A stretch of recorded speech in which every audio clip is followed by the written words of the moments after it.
Golden girl તરીકે ઓળખાતી ડાંગની દીકરી એવી દોડવીર કુમારી સરિતા ગાયકવાડે લોકસભાની સામાન્ય ચૂંટણી 2024માં સ્વયં મતદાન કરીને સૌ મતદાતાઓને મતાધિકારનો ઉપયોગ કરવા માટેની અપીલ કરી.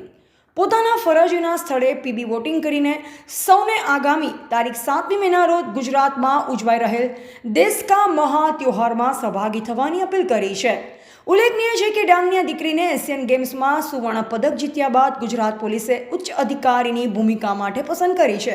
હાલમાં તેઓ કરાઈ ખાતે તેની તાલીમના અંતિમ ચરણમાં છે. ત્યારે ખાસ ફરજ પરના અધિકારી તરીકે તેણીએ પીબી વોટિંગથી તેનો મત આપતા સૌને તારીખ 7મી મેએ લોકશાહીના ઉત્સવમાં મતદાન કરી પોતાની ફરજ અદા કરવાનું ગુજરાત સહિત સમગ્ર ડાંગની જનતાને આહવાન કર્યું છે. પત્રકાર Ramwala, Gramin today news, Dang. Hello friends, હું છું Sarita Gaikwad, Asian gold medalist. આજે મેં મતદાન કર્યું છે અને મારી અપીલ એ છે કે તમે પણ બધા અવશ્ય મતદાન કરો. જય હિન્દ, જય ભારત. તો વધુ સમાચારો માટે જોતા રહો ગ્રામીણ ટુડે ન્યૂઝ. ગ્રામીણ ટુડે ન્યૂઝને લાઇક, શેર અને સબસ્ક્રાઇબ કરો.